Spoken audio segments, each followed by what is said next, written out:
Hi, we need to talk about firmware updates. Recently, Ben Jordan released a video about his experience with the recently released MPC key and the fact that it was pretty broken on launch, at least for him.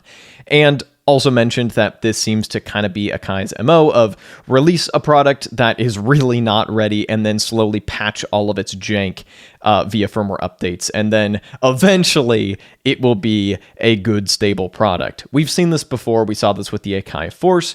We've, I think to a degree, seen it with the standalone NPCs, and we're probably going to see it with the MPC key.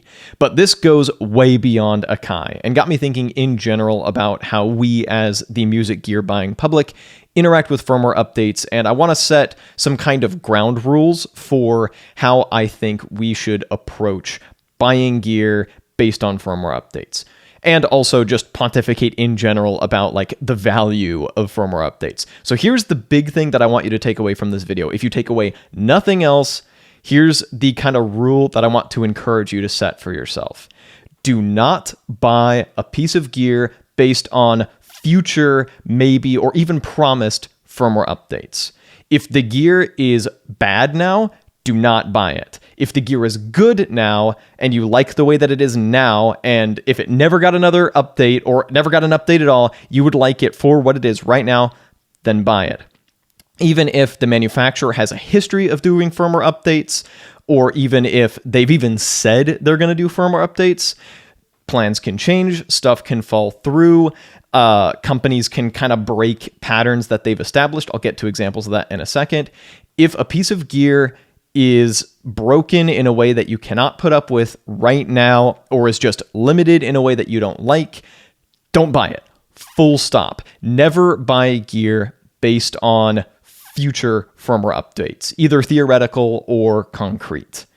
Now, I think we should be allowed to change our opinion of gear if it got firmware updates and got good. For example, the Akai Force. Apparently it was broken and not really even what was promised at launch.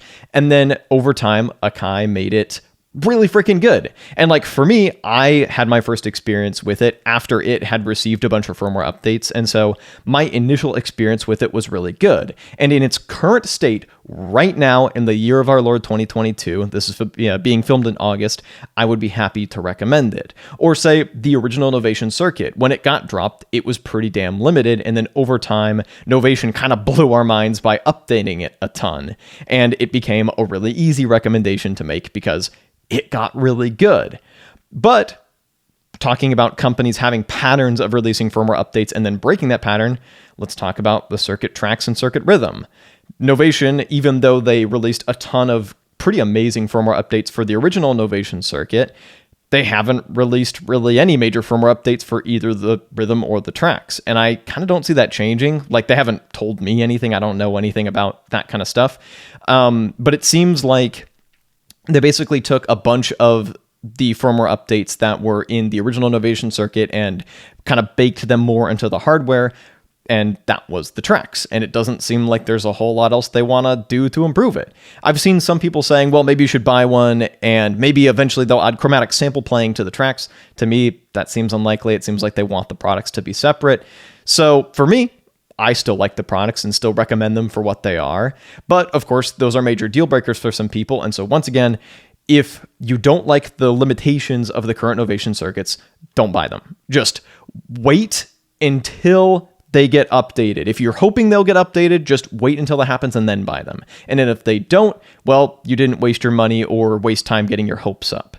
That's kind of the big thing that I really want to put in your brain is don't buy stuff based on future firmware updates, especially if they're theoretical, especially if it's like, well, maybe they could, but maybe they won't. We don't know, so don't like waste your time or money. But at the same time, I think it's fine to be to revise your opinion based on new firmware updates, which even for companies like Akai, who are kind of notorious for releasing broken on launch products, I think is fine. I think it's fine to go, you know what? The Akai Force used to be a bad product, now it's a great product. I think that's totally fine, and when reading or watching reviews, I would pay at least some attention to when that was released. Because also, sometimes an old review can still totally apply if the piece of gear was bad in a way that wasn't fixed with firmware updates. Like there were firmware updates, but they didn't fix the fundamental issues. Or maybe it was really good when it released and then only got better.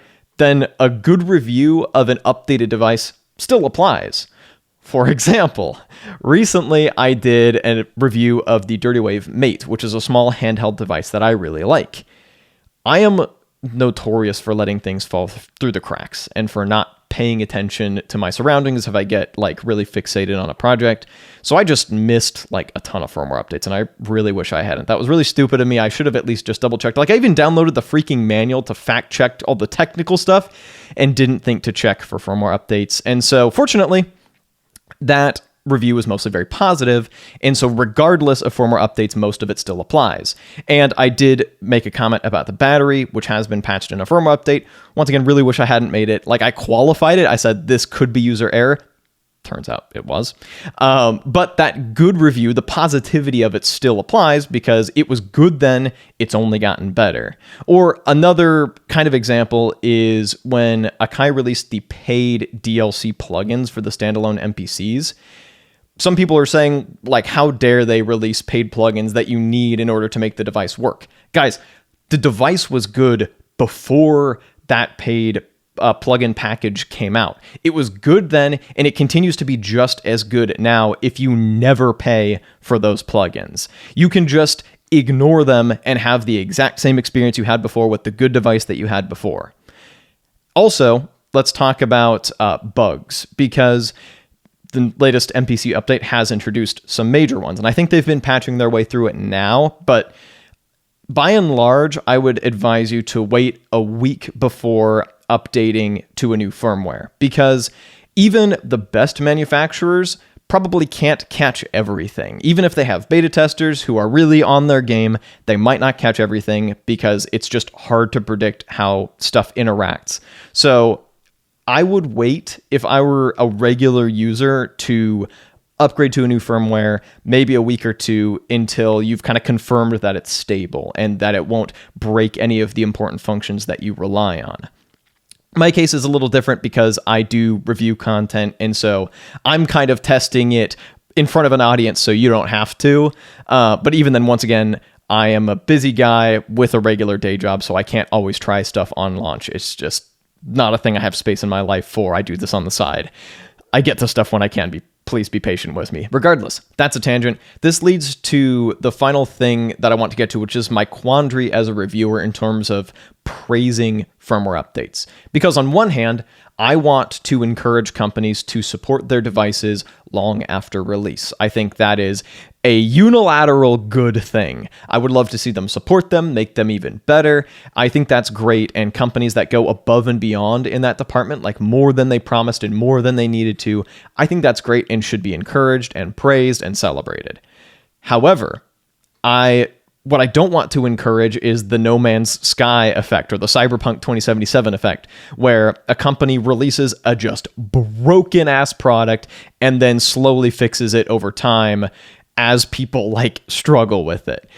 You know, the Akai approach. That's what I don't want to see happen. But I also want to praise company for fixing their broken devices. And so I want to be very careful with how I praise companies for such things, because always remember, they're not your friends. They will do whatever they think they either can get away with or think they have to keep going and keep being profitable. And that might include releasing a broken product. And I think it's very okay to be annoyed with them. I think you shouldn't feel the need to defend your favorite company if they release something that's janky or even completely broken. But also, I think it's okay to praise companies for fixing those. Basically, I think we should expect companies to release good products that are good and functional and stable on launch, but we should also encourage them to fix their products and to continue to support them and not to just abandon them. But also, of course, I want to encourage you to only buy products that you think are good now, and you could be okay if it never got an update, because it's good now, it'll be good later. It's a musical tool that you can use to make music in perpetuity, and that's the end of it, full stop. Anyway, this is a quick random little video. This is the kind of thing I'd normally put on my second channel, but I think this is important enough that I wanted to put this in your brain, because once again, I am always consumer first when talking about this stuff. Like, I've worked with companies in the past. I will continue to work with them in the future. I'm happy to do so, but I do want to call them on their BS when I think it's necessary. And more importantly, I want to make sure that you're not wasting your money, time, and attention on something that will not help you make music or on something that's going to frustrate you.